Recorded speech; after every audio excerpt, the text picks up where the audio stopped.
Good afternoon, everyone. Are we all set? Yep.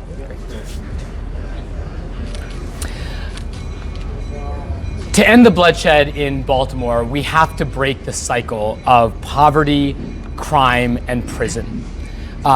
We've talked about this for years in Baltimore, but nothing has changed. We need real programs with real results. We need to identify programs that work, we need to invest in those programs, and we need to take those programs to scale. I'm here because there are ideas that were born in Baltimore that could become part of the solution for our city. The District Court Reentry Project is one example. This is a project that was inspired here in Baltimore, is coordinated by courts and judges and volunteers here in Baltimore, and it's a program that works. What it does is it takes folks that are charged with low-level offenses and it gives them an opportunity to, for the first time, instead of going to prison, instead of entering the criminal justice system, they're diverted.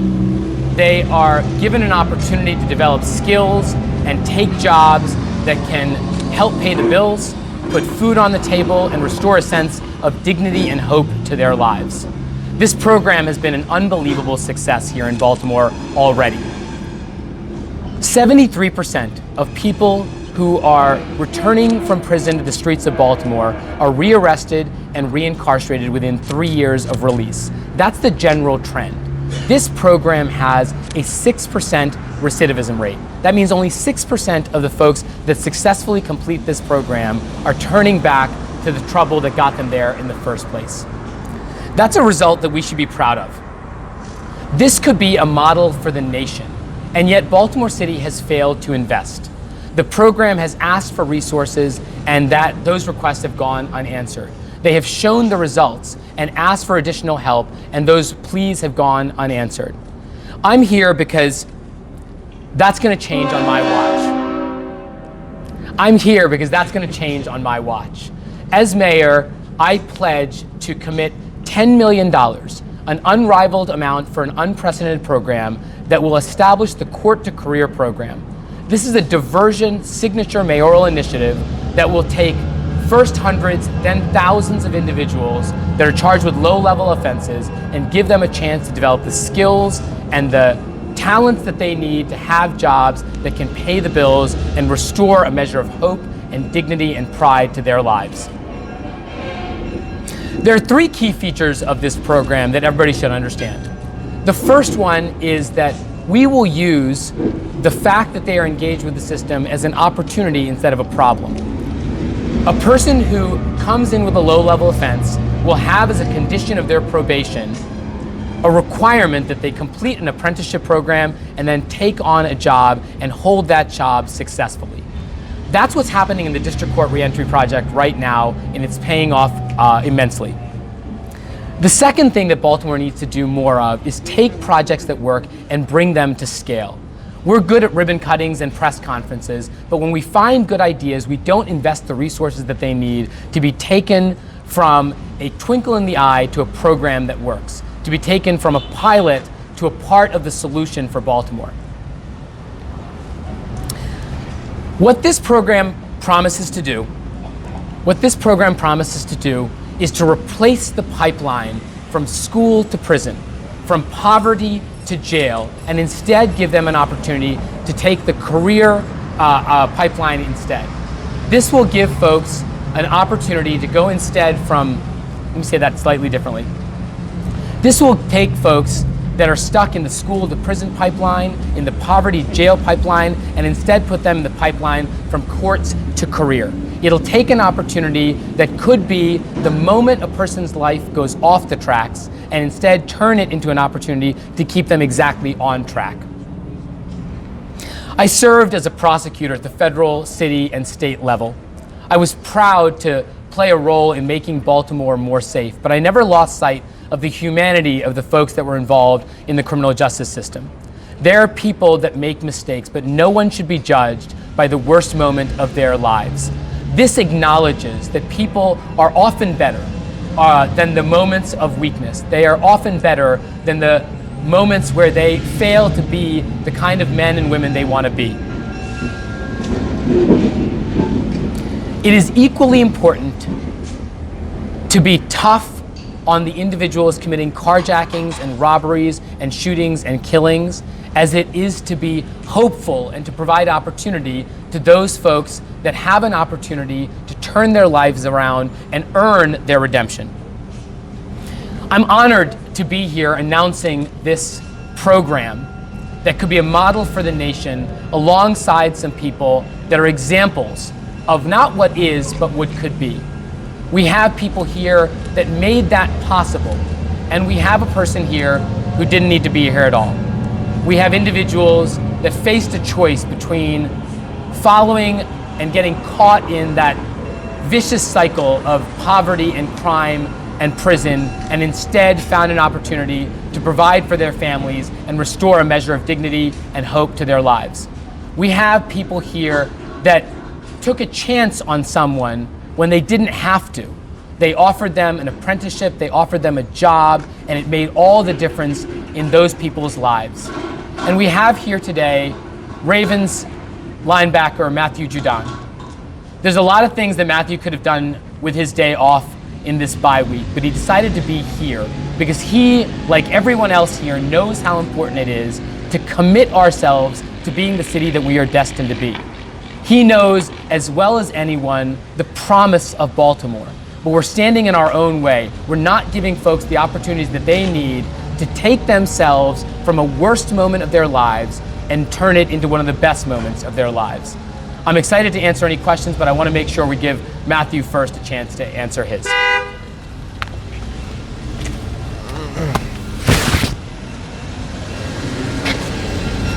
Don't really know too much to say after Thiru explained it very in depth, but I was given a chance to meet the judges that came up with this program, and I was also given a chance to speak at this program.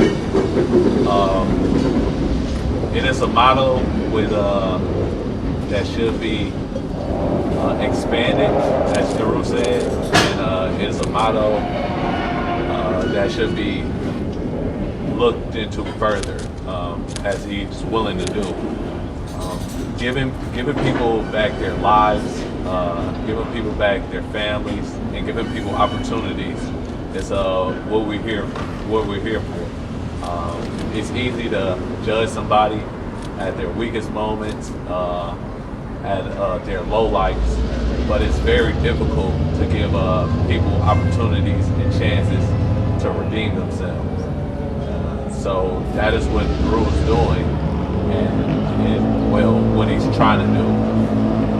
And it would, I think it would help the city of Baltimore. It would help individuals because they don't lose their parents, they don't lose their father figures, mothers in their lives, and it keeps families together. And it also gives those people an opportunity to make money and contribute into the community instead of being a burden on the community. That's all I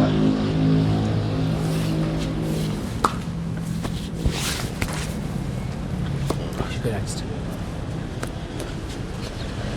Introduce yourself.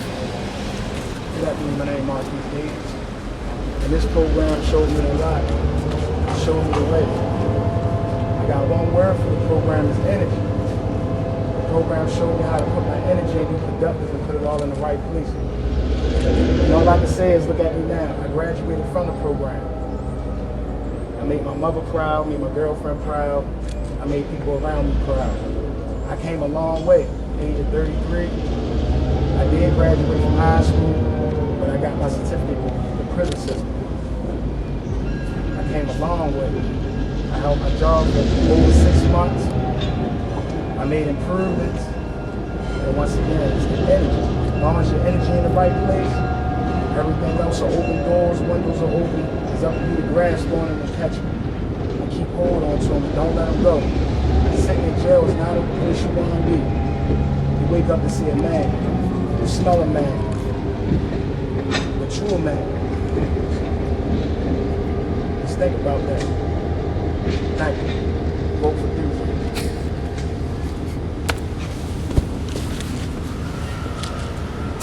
Hello, my name is Megan Kelly. I am the program coordinator for the District Court Reentry Project. I take so much pride in having the opportunity to count individuals in that were counted out. I am happy to see one of my graduates here today, and I want to say thank you for taking our program serious. And that's one thing I would like to say is that the people we work with, it's not that they never had these opportunities before, it's that people didn't take them serious when they wanted to take themselves serious.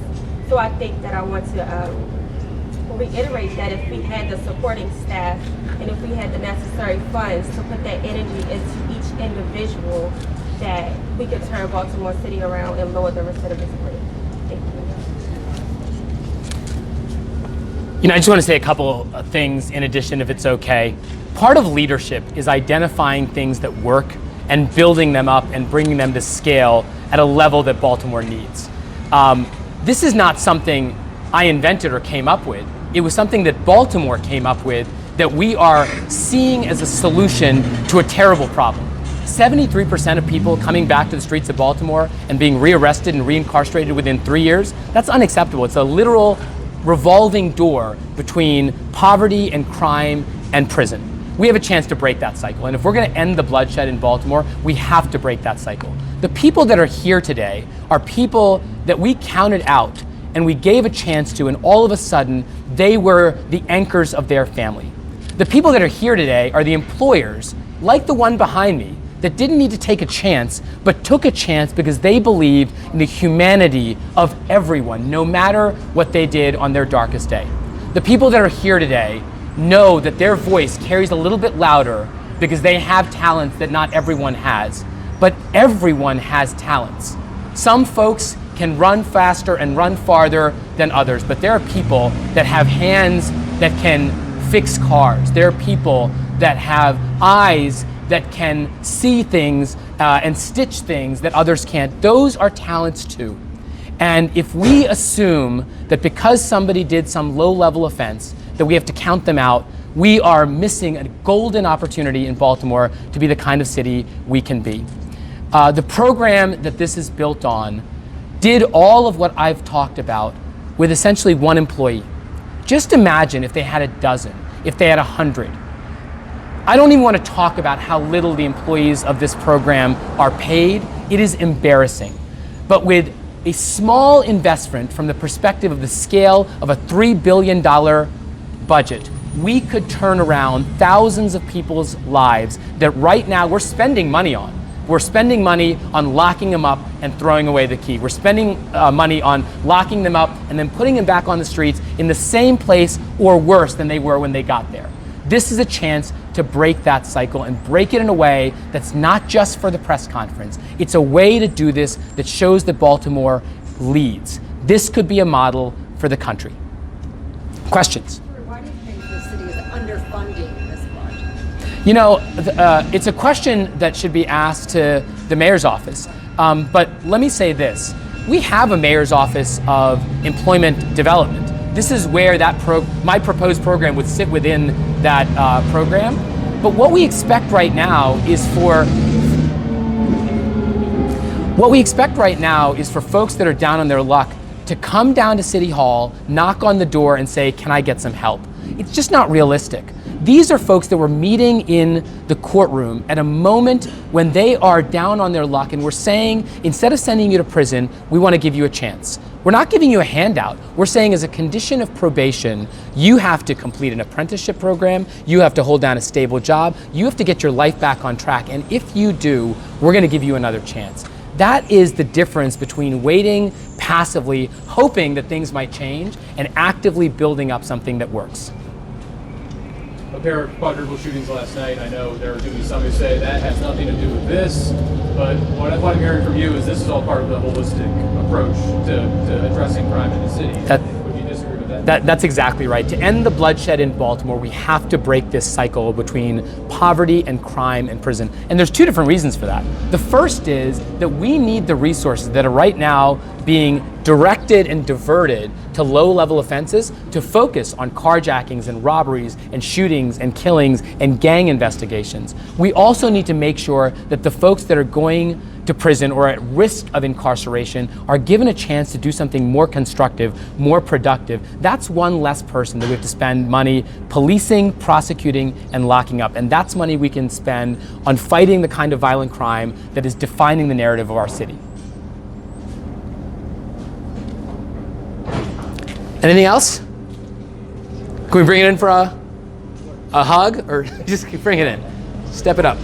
So, you guys need any other questions for anybody else? I may have missed it. Why are we here today? So, this is one of many businesses all across Baltimore that are willing to take a chance on somebody that has a prior record, that's willing to give them a chance to develop the skills and tools to not just turn their life around, but to turn their family's life around. So, thank you guys so much for coming.